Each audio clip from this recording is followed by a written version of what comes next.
வந்து கலைச்சிருவேன். என் பேர் சந்தோஷ்குமார். நாங்கள் கீழூர் கிராமத்தில் வாசிக்கிறோம். எங்கள் அப்பா வந்து கிட்டத்தட்ட வந்து பெயிண்ட் வேலைக்கு போயிருக்காங்க. அது எங்களுக்கு தெரியாது, வேலைக்கு போனவங்களுக்கு தெரியாது. எங்கள் அம்மாவும் சொல்லலை எங்கள்கிட்ட. வேலைக்கு போகும்போது மேஸ்திரி வேலைக்கு போகும்போது கீழே வந்து ப்ரெஸ்ஸு கழுவும்போது கீழே ஸ்லிப் ஆகிட்டு வந்துட்டேன். கால் மட்டும் தான் ஃப்ராக்சரு. நாங்கள் சரி பண்ணிக்கிறோம்னு சொல்லிட்டு எங்கள் அம்மாட்ட 2-3 நாள் வீட்டுக்கு வந்துட்டு ஆச்சுட்டு மெடிக்கல் போயிட்டு வீட்டில் வந்து விட்டுருக்காரு. எங்கள் அப்பா வழி தாங்க முடியாமல் திரும்பி போயிட்டுருக்காரு. போய் சொல்லும் போல இந்த மாதிரி எங்கள் அம்மாட்டுக்கு எங்கள் அம்மாட்ட அவர் மறைச்சிட்டாரு. எங்கள் அப்பா வந்து என்னன்னா சொல்லாத அப்படின்னு சொல்லியிருக்காங்க பிறகு. எங்கள் அப்பா மறைச்சிட்டாங்க போல. எங்கள் அம்மா வந்து நான் சொல்கிறேன் மயிலாடுதுறை சரி எங்கள் வயிற்று வலிக்குன்னு சொல்கிறாங்க. மயிலாடுதுறை சரின்னு சொல்லும்போல ஓபி செட்லாம் வாங்கியிருக்காங்க. என்கிட்ட ஆதாரெலாம் இருக்குது. மவுச் எல்லாம் வாங்கியிருக்காங்க. தனியாக கொண்டு போய் எங்கள் அப்பாட்ட சொல்லி நீங்கள் வாங்க நம்ம காசை கொண்டு போய் பார்த்துக்கோன்னு சொல்லும்போல மருத்துவமனை போனோம்ல எங்களுக்கு கரெக்டாக நாங்கள் வேலைக்கு போயிட்டோம். வேலைக்கு போகும்போது எங்களுக்கு வந்து ஒரு 6 மணிக்கு எங்களுக்கு ஃபோன் வருது. 6 மணிக்கு ஃபோன் வரும்போது நாங்கள் வந்து எங்கள் வீட்டில் வந்து கேட்டேன், என்ன கால் தானே அடிபடுது, யார் சீரியஸாக இருக்கான்னு சொல்கிறாங்களே, ஏன் என்ன ஆச்சுன்னு கேட்கும்போல சரி நாங்கள் காலைல கிளம்பி எங்கள் அப்பா கால் தானே அடிபட்டு எனக்கு காலைல காரைக்கால் போகலான்ட்டு இருந்தோன்னே.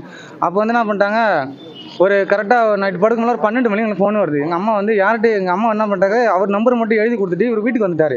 வீட்டுக்கு வரல எங்கள் அம்மா வந்து இன்னொருத்தவங்க யாருன்னு தெரியாதவங்கள்ட்ட போய்ட்டு நம்பர் கொடுத்து எங்கள் பையன்ட்டு இதுமாரி பேசுங்க சொல்லும்போல நைட்டு 12 மணிக்கு எனக்கு ஃபோன் வருது. இதுமாரி வீட்டுக்காரங்க இறந்துட்டாங்கன்னு சொல்லும்போல நாங்கள் வந்து ஓடி பார்த்தோங்க.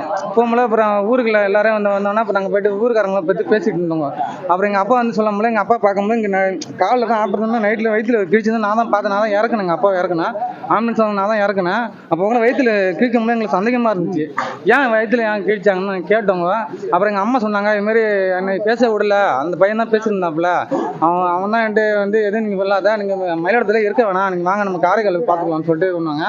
ஆனால் இந்த கட்டட வேலை வந்து எடுத்தவங்க வந்து ஒரு டாக்டர் தான் எடுத்திருக்காங்க. இவர் மேஸ்திரி தான் போல, இவங்க டாக்டர் தான் எடுத்திருக்காங்க. டாக்டரால் இப்போ என்னன்னா இப்போ நாங்கள் மருத்துவமனைக்கு நைட்டு வந்து சந்திக்கப்பட்டு நாங்கள் போலீஸ் போய் கம்ப்ளைண்ட் கொடுத்து வந்தோங்க. எங்கள் அண்ணெல்லாம் போய்ட்டு நாங்கள் எல்லாரும் போய்ட்டு உறவுலாம் போய்ட்டு கம்ப்ளைண்ட் கொடுத்து வந்தோங்க. அவங்க என்ன சொன்னாங்கன்னா, நீங்கள் வந்து மயிலாடுதுறையில் வந்து மாடிச்சலில் வைங்க, நாங்கள் வந்து போஸ்ட்மார்ட்டம் பண்ணி தரோம் நைட்டு சொன்னாங்க. நீங்கள் காலைல கரெக்டாக ஒரு 12 மணிக்கு நாங்கள் போஸ்ட்மார்ட்டம் பண்ணுறோம், நீங்கள் காலையிலே வரும்னு சொல்லிட்டாங்க. இப்போ நாங்கள் 12 மணியில் நாங்கள் 10 மணி இங்கே தான் இருக்கோம். நாங்கள் நிறைய பேர் ஊருக்காரங்க எல்லாரும் கூப்பிட்டு தான் நிற்கிறோம். இது வரைக்கும் நான் இப்போ சொல்கிறாங்க இங்கே பண்ண முடியாது, நீங்கள் அங்கே போய்ட்டு வந்துட்டு ஏன் இங்கே இப்போ போஸ்ட்மார்ட்டம் பண்ண மாட்டோம் அப்படின்னு சொல்கிறாங்க. இவங்க வந்து நாங்கள் என்ன பண்ணுறதுனா எங்களுக்கு ஆதரிக்க நாங்கள் நிறைய பேர் கூப்பிட்டுருக்கோங்க. எங்கள் அப்பாவுக்கு எதுவும் வந்து செஞ்சது கிடையாது. யாருமே எதுவும் உதவியும் கிடையாது. இங்கே பண்ண முடியாது, நீங்கள் வெளில போய் பாருங்களா. நாங்கள் வெளில என்ன பண்ண முடியும், எங்களால் யாரும் இப்போ கேட்க முடியல எங்களால். இப்போ நான் என்ன மக்களுக்காக தான் இதெல்லாம் சொல்கிறேன். நான் மயிலாடுதுறை மாவட்ட தலைநகராக அறிவிக்கப்பட்டு மயிலாடுதுறை மருத்துவமனை என்பது தலைமை மருத்துவமனையாக கூட தரம் உயர்த்தப்பட்டு விட்டது.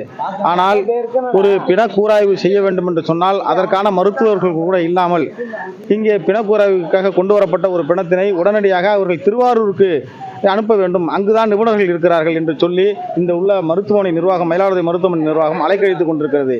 உடனடியாக தமிழக அரசு தலையிட்டு ஒரு மருத்துவமனையிலே கட்டிட வேலைக்காக போன ஒரு நபர் இறந்திருக்கிறார். அந்த அடிப்படையிலே அவருக்கான இழப்பீட்டை உடனடியாக வழங்க வேண்டும். அவருடைய பிணக்கூராய்வினை மயிலாடுதுறை மருத்துவமனையில் நடத்துவதற்கான அனைத்து ஏற்பாடுகளையும் தமிழக அரசு செய்து தர வேண்டும். இதே போல இனிவரும் காலங்களிலாவது வரக்கூடிய பிணக்கூராய்வை மயிலாடுதுறையிலே நடத்தக்கூடிய அளவிற்கான நிபுணர்களை இங்கே பணியமர்த்தம் செய்ய வேண்டும். ஒரு மாவட்ட தலைநகர் மருத்துவமனைக்குள்ள அனைத்து தகுதிகளையும் மயிலாடுதுறை அரசினர் பெரியார் மருத்துவமனைக்கு வழங்க வேண்டும் என்று கேட்டுக்கொள்கிறோம். செய்திகளை உடனுக்குடனும் துல்லியமாகவும் தெரிந்து கொள்ள சப்ஸ்கிரைப் பண்ணுங்க.